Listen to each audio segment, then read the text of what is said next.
മഹാനായ തങ്ങള് കുമ്പോൽ എന്ന് പറഞ്ഞത് കാസർഗോഡ് കഴിഞ്ഞ് കുമ്പള കഴിഞ്ഞ് ആരിക്കാടി അടുത്താണ് കുമ്പോൽ എന്ന് പറയാൻ ഒരുപാട് കറാമത്തുകൾ കാണിക്കുന്ന സയ്യിദാണ് അവർ. അള്ളാഹുർക്ക് ദീർഘായുസ്സും ആഫിയത്തും കൊടുക്കട്ടെ.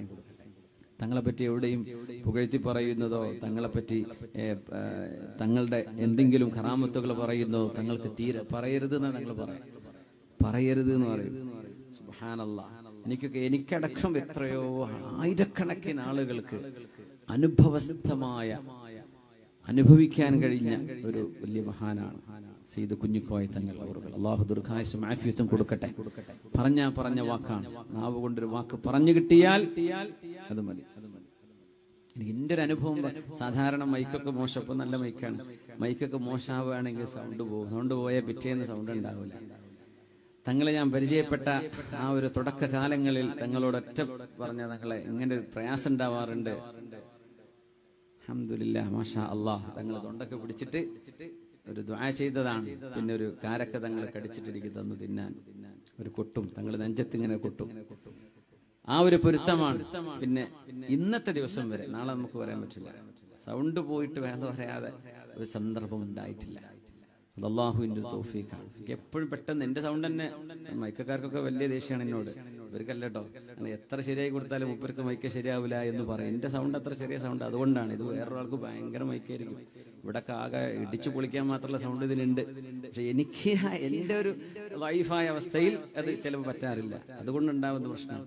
അപ്പൊ മഹാനായ തങ്ങളവറുകളുടെ ആ ഒരു പൊരുത്തവും ഞാൻ അനുഭവിക്കുകയാണ്. പല കാര്യങ്ങളും അള്ളാഹു ആ തങ്ങള് അവിടുന്ന് തങ്ങളുടെ ഖാദിം സിദ്ദീഖ് ഉസ്താദ് പോലെ അവരിവിടെ വന്ന് എനിക്ക് വിളിച്ചു. ഞാൻ മടവൂർ വന്നിട്ട് പോവാണ്, ഞങ്ങൾ കോഴിക്കോടാണ്, പറഞ്ഞു മടവൂർ വന്നിട്ട് പോവാണ്. തങ്ങൾ ചീരണി കൊടുത്തയച്ചിട്ടുണ്ട്, ദ്വാരക്കാൻ വേണ്ടി പറഞ്ഞിട്ടുണ്ട്. ഒരു പ്രയാസമുള്ള ഒരാളെയും തങ്ങൾ പറഞ്ഞയച്ചിട്ടുണ്ട്, അവർക്കും വേണ്ടി ദ്വാരക്കണം എന്ന് പറഞ്ഞിട്ടുണ്ട്.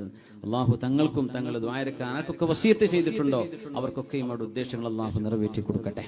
അള്ളാഹു സലാമത്താക്കി കൊടുക്കട്ടെ. അള്ളാഹു ആ കുടുംബം, നമ്മൾ ഇവിടെ പാണക്കാട് കുടുംബം എന്ന് പറയുന്ന പോലെ വടക്കേ മലബാറിലെ പാണക്കാടാണ് മഹാന്മാരായ കുമ്പോൽ സയ്യിദന്മാർ. ആയിരക്കണക്കിന് ആളുകൾ കർണാടകയുടെ ഭാഗങ്ങളിൽ നിന്ന്, ബോംബെയിൽ നിന്ന്, ഗോവയിൽ നിന്ന്, നമ്മുടെ കേരളത്തിന്റെ മുക്കുമൂലകളിൽ നിന്നൊക്കെ ആ മഹാനുഭാവനെ ഒന്ന് കണ്ട് സലാം പറയാൻ, തങ്ങളോടൊന്ന് ദ്വാരപ്പിക്കാൻ എത്ര ആളുകളാണ് അവിടെ കാത്തു നിൽക്കുന്നത്. തങ്ങൾക്ക് വല്ലാത്ത ക്ഷീണമാണ്, തങ്ങൾക്ക് ഊരവേദനയും പ്രയാസമൊക്കെ ഉണ്ട്, തങ്ങളുടെ കൈയിന് ചെറിയ ബുദ്ധിമുട്ടൊക്കെ വന്നിട്ടുണ്ടായിരുന്നു. എന്നാലും ജനങ്ങൾക്ക് വേണ്ടി തങ്ങൾക്ക് എഴുതി കൊടുക്കണം, തങ്ങളത് വായിച്ചതിന് മറുപടി എഴുതി തരും. ചിലപ്പോൾ ചികിത്സ ചെയ്യാൻ വേണ്ടി മരുന്ന് എഴുതി കൊടുക്കും. ഇന്ന ഡോക്ടറെ പോയി കാണണമെന്ന് പറയും. ക്യാൻസർ ബാധിച്ച ഇന്ന് മംഗലാപുരത്ത് വലിയൊരു ഹോസ്പിറ്റലിന്റെ മെയിൻ സ്ഥാപകനായ ഒരു ഡോക്ടർ ഇന്ന് ജീവിച്ചിരിപ്പുള്ളതാണ്. അദ്ദേഹം മുസ്ലിമാണ്.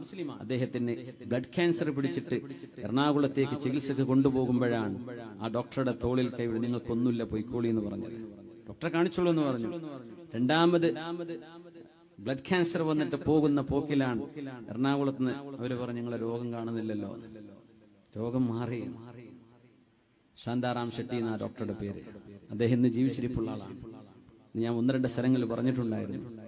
തങ്ങളായാൽ ശാന്താറാം ഷെട്ടിക്ക് അത് മതി. അദ്ദേഹത്തിന്റെ ബുക്കിംഗ് കിട്ടണമെങ്കിൽ 6 മാസം 7 മാസം. എല്ലിന്റെ ഡോക്ടറാണ്, മറ്റു കാര്യമായ ചികിത്സ. എനിക്ക് വ്യക്തമായിട്ട് അവരുടെ എക്സ്പെർട്ടീസ് എന്താണെന്നറിയില്ല. പക്ഷേ തങ്ങളുടെ ഒരു എഴുത്ത് കിട്ടിയാൽ പിന്നെ ശാന്താറാം ഷെട്ടി വേറൊന്നും നോക്കൂല. തങ്ങൾ പറഞ്ഞയച്ചതാണോ കഴിഞ്ഞു, നേരെ അപ്പോയിന്റ്മെന്റ് ആണ്. പിന്നെ അവിടെ വേറെ ഒരു വാസ്തവം വേണ്ട, അതന്നെ ധാരാളം. അദ്ദേഹം ജീവിച്ചിരിപ്പുള്ള തെളിവാണ്. ആ കഴിഞ്ഞിട്ട് ഇപ്പൊ കൊല്ലങ്ങളായി അദ്ദേഹം ഹോസ്പിറ്റലും ചികിത്സയും ചെയ്തുകൊണ്ടിരിക്കുകയാണ്.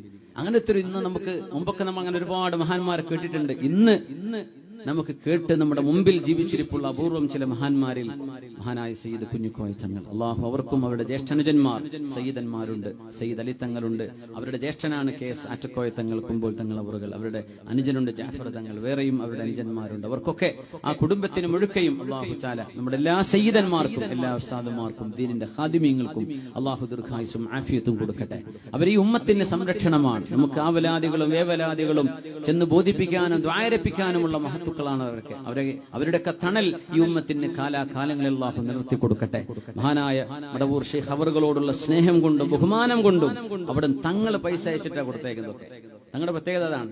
യതീംഖാനകളും പരിസരത്തുള്ള ദർസുകളിലേക്കും തങ്ങളുടെ കയ്യിൽ നിന്ന് കാശെടുത്തിട്ട് അരിയും സാധനം കൊണ്ടുപോയി കൊടുക്കും. മുതഅല്ലിമീങ്ങൾക്ക് ഭക്ഷണം എന്ന് പറഞ്ഞു. ഇതങ്ങനെ അത്ഭുത തങ്ങളാണ്. തങ്ങൾ കൊടുക്കുന്ന തങ്ങളാണ്. മാഷാ അല്ലാഹ്.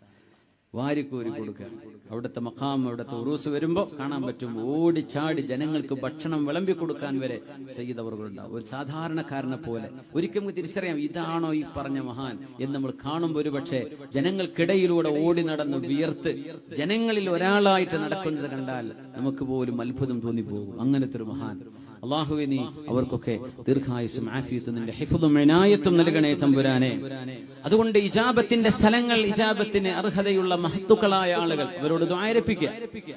അള്ളാഹുവിന്റെ സംരക്ഷണം കിട്ടാൻ കാരണമാണ്.